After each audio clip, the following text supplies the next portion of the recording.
Olá pessoal, tudo bem? Então vamos lá para mais uma aula de biologia. Hoje então a gente vai fazer uma revisão sobre a morfologia vegetal, que são as partes que constituem os vegetais. Então a gente vai estar falando aí sobre as raízes, o caule e as folhas, né? Que já foram tratativas de conteúdos em 2020. Então a gente vai relembrar todo esse conteúdo aí. Vamos lá, se liga aí no movimento. Quando nós trabalhamos então com essa morfologia das raízes, a gente vai trabalhar primeiro pela constituição inicial da raiz, né? Então vamos lá. Deixa eu abrir o editor, vamos lá. Primeiro a gente tem aqui, ó, a coifa, que fica aqui logo aqui mais embaixo, ó. São células produzidas na zona meristemática, né? Que é a parte viva, aquela em que constantemente ela tem lá seu processo de divisão celular, né, bem ativa. Ela tem a função de proteger a extremidade da raiz. Vocês podem ver que ela é como se fosse um tubo ali que protege, tá? A zona meristemática citada acima, tá? Aqui ela, ó, é rica em mitoses, né? Que determina o crescimento da raiz. Nós temos aí depois a zona lisa, né, ou de alargamento, que é essa aqui, ó, tá? Que auxilia no crescimento das raízes, principalmente na busca de água, que interessante, né? Nós temos a zona pilífera, que é essa aqui agora logo mais acima, ó, que são células da epiderme que formam os pelos absorventes de água e os sais minerais aí, beleza? Após essa aí nós temos, né, o colo, que é a zona de transição entre a raiz e o caule, que fica bem aqui em cima, ó, tá? E nós temos aqui, finalizando então essa estrutura aqui, né, a zona suberosa, que é o local, né, aonde as partes as raízes secundárias aí, né, já são uma parte mais avançada e ela vai auxiliar na fixação da planta no solo, beleza? Dos tipos de raízes encontrados, o mais comum que a gente tem são as tuberosas, que funcionam como órgão de reservas nutritivos, lembrando que essa nutrição dos vegetais é através do amido, e os mais comuns que nós temos aí é a cenoura, a beterraba e a batata doce, igual vocês veem na imagem. Já outros tipos, nós temos aí as respiratórias, né, também chamadas pneumatófatos, né, ocorrem em vegetais de terrenos alagadiços e pobres em nitrogênio, né? Lembrando que o nitrogênio é um fator interessante para o crescimento dos vegetais. E a gente tem aí como exemplo o mangue aí, né? Nós temos aí a sugadora ou astórios, né, que são raízes de vegetais parasitas que penetram até os vasos condutores, no caso aí o floema. Depois nós sabemos que do solo até chegar nas folhas é o xilema, depois de produzida na fotossíntese, ele vem na forma do floema, que é a seiva elaborada, né? Essa estrutura é responsável pela fixação e a absorção, né? E esse processo aí, né, essa estrutura é chamada de apressório. E a gente tem como exemplo aí a erva de passarinho e o cipó chumbo aí também. Nós temos algumas orquídeas também, que na sua grande maioria tem esse, não na grande maioria, né? As que são sugadoras possuem essas estruturas aí, tá? Esses chamados artórios aí.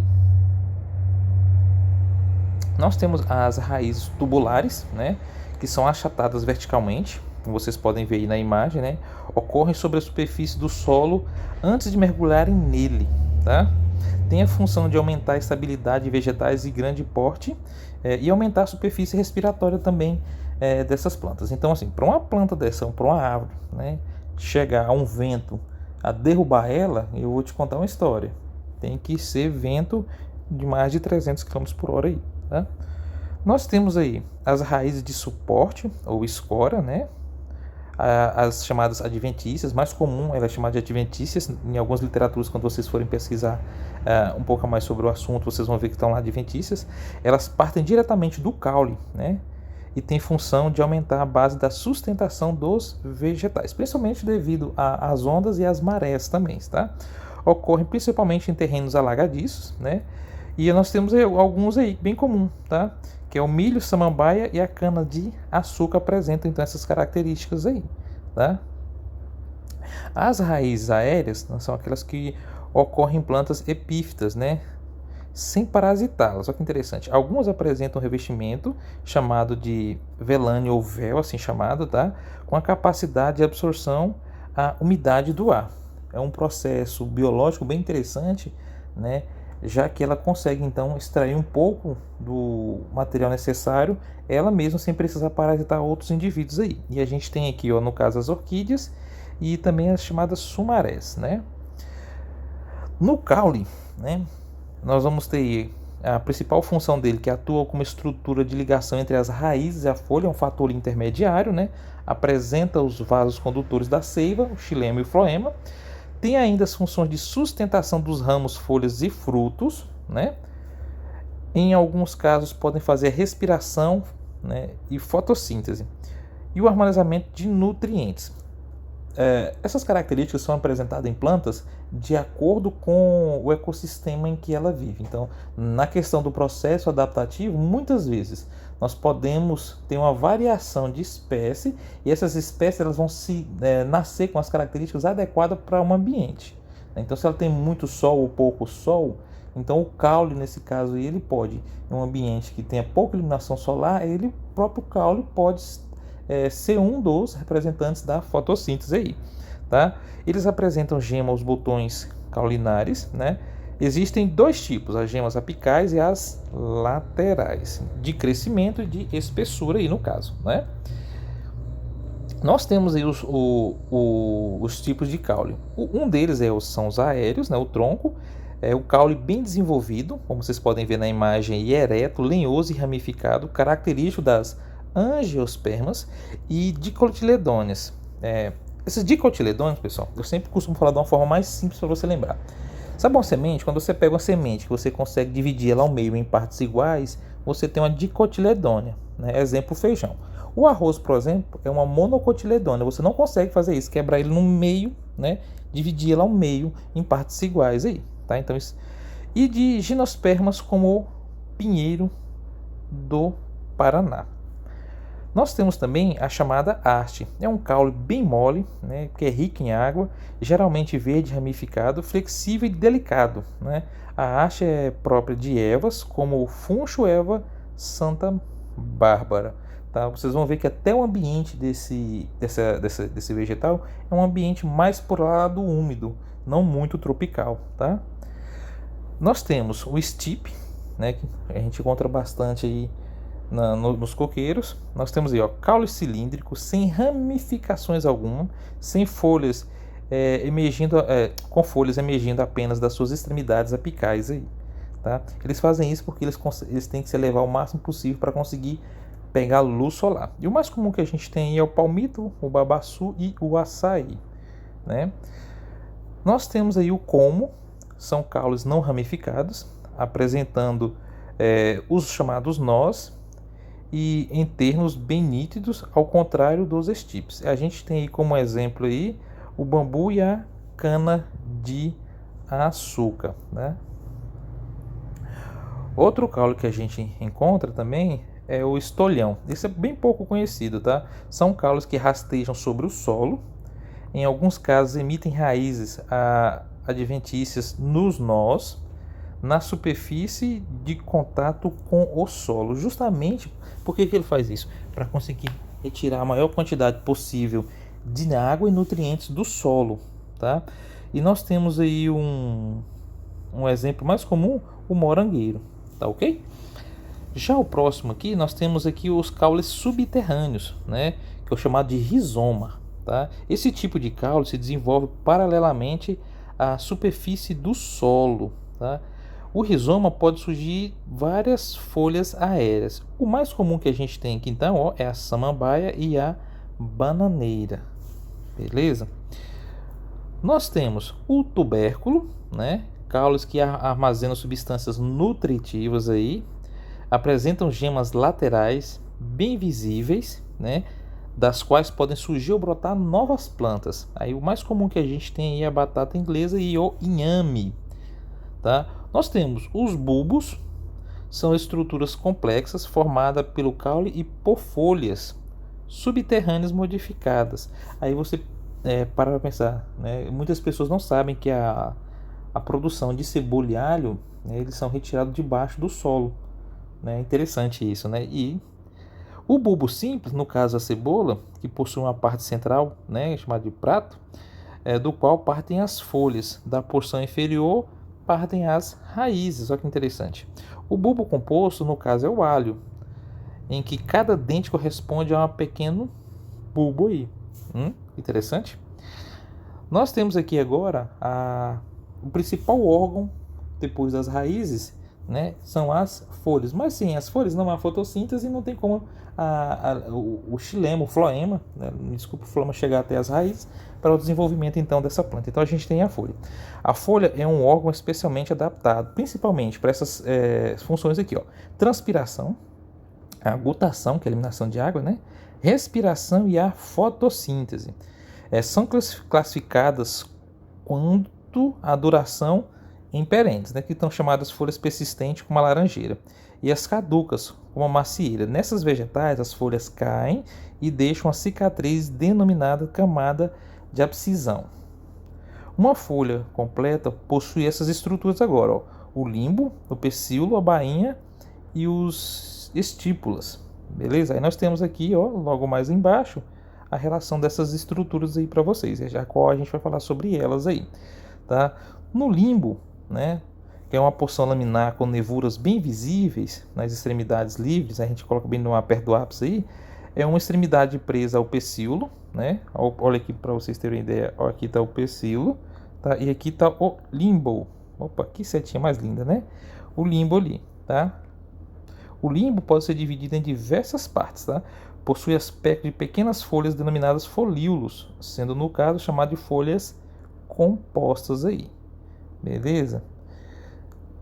Já o pecíolo, tá? Que é essa estrutura logo aqui circunferindo para vocês, é a região cilíndrica e flexível que sustenta a folha, tá? Logo abaixo a gente tem a bainha, né? Olha a bainha aqui, né? É a parte que prende o pecíolo ao caule, a parte basal assim chamada, tá?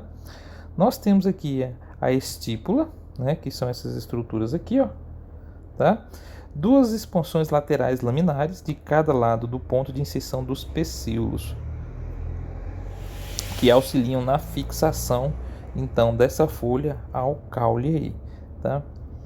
Nós temos então algumas folhas podem ou não apresentar todas as partes características de uma folha completa. As mais comuns são as pecioladas, tá? Folhas que se inserem diretamente ao caule, não apresentando bainha, comuns nas angiospermas dicotiledôneas, tá? Quando eu falo angiospermas, pessoal, são aquelas que produzem fruto, tá? Flores e frutos. Dicotiledônia é da semente, você lembra? Se você puder dividir ao meio, dicotiledônia. Se não puder dividir ao meio, em partes iguais, é monocotiledônia, tá? Nós temos aí as chamadas folhas sésseis, são folhas pouco comuns na natureza, não possuem pecíolo nem bainha e a inserção ao caule é feita diretamente pela base da nervura central do limbo, tá? O exemplo mais claro é a folha do tabaco, tá? Nós temos agora as invaginantes, só para lembrar, ela está bem aqui, ó, tá? A bainha envolve diretamente o caule, não apresentando pecíolo. O caso mais clássico é a folha do milho aqui, ó, tá? Nós temos também, as folhas podem ser classificadas principalmente pelas suas nervuras, né? Vocês vão ver que vai ter uma relação muito grande entre monocotiledôneas e dicotiledôneas aí. As paralelonervias, né? Nervuras paralelas típicas das monocotiledôneas, está aqui, ó. Por exemplo, o arroz aí. E as peninervias são nervuras ramificadas presentes principalmente nas dicotiledôneas. Então a gente tem aqui uma diferença bem grande da folha aí, né? Para vocês lembrarem, eu sempre costumo falar assim, ó, que as folhas das monocotiledôneas lembram a espada, enquanto das dicotiledôneas lembram o escudo, tá? A adaptação morfológica das folhas permite que elas desempenhem outras funções além do que já vimos aí, né, como a de reserva aí. No caso, algumas dessas adaptações lá nas cotiledôneas, que são as partes que são divisíveis da semente, elas auxiliam na formação embrionária e são ricas em reservas nutritivas para auxiliar o desenvolvimento, então, tá, desse vegetal aí. Então você vê aqui, ó, a diferença entre as monocotiledôneas e aqui logo um pouco mais acima as eudicotiledôneas, tá? Então notem aí, ó, aqui a relação dos cotiledôneos aqui, ó, presentes aqui, ó, que são reserva nutritiva. Enquanto a outra aqui, ó, aqui na raiz, ela segue com a semente aqui, né, tendo uma boa reserva de nutrientes, ficando logo abaixo do solo aí, né. A adaptação das folhas, isso aqui é mais por uma curiosidade. Nós temos as gavinhas, né, que podem ser folhas modificadas, hein? O interessante delas é que elas são originadas pelo alongamento dos pecíolos, da parte que fica entre a folha e o caule ali, tá? E das nervuras central, servindo para a fixação do vegetal. A gente vê isso muito no maracujá, né? Podemos observá-la em muitas plantas trepadeiras aí. Nós temos aí os espinhos, né? São folhas que reduzidas à sua superfície como proteção contra a transpiração excessiva e para proteção contra os animais. A gente vai ali no Nordeste, você encontra o mandacaru, né? Um vegetal bem comum ali da região. E detalhe, esse espinho faz fotossíntese, né? Nós temos as brácteas, que são folhas existentes na base das flores, tá? Quando coloridas, atuam na atração de polinizadores, né? Assim como toda angiosperma, as flores tendem a ter uma coloração e um cheiro para atrair os insetos, para auxiliar na polinização, tá? Nós temos como exemplo aí o antúrio à esquerda e o bico de papagaio à direita aí, tá? Nós temos aqui no processo de adaptação, voltando um pouco lá na cebola, as catafilos, né, que são folhas reduzidas que protegem as gemas caulinares aí, tá? Em alguns casos, como a cebola e o alho, são bases desenvolvidas e armazenam substâncias nutritivas. Então, no processo evolutivo de algumas plantas, vocês podem ver que elas têm uma grande diferença uma da outra, né? Mas detalhe, todas partiram de um ancestral em comum. E o caso da cebola e do alho, você pode ver que as folhas elas servem para proteger totalmente a gema, tá? Finalizando, a gente tem aí agora as folhas, né, ou as plantas assim chamadas insetívoras ou também chamadas carnívoras, que mostram diversas adaptações para a captura de insetos. Possuem diversos formatos aptos à captura das possíveis presas aí, né? Folhas em forma de urna, como vocês podem ver aí à direita, e folhas dotadas de cerda ou tentáculos, como vocês podem ver aí à direita. A urna é à esquerda e de cerdas ou tentáculos à direita aí, tá? E é isso aí, pessoal. Espero que eu tenha ajudado vocês nessa revisão. Um forte abraço e valeu!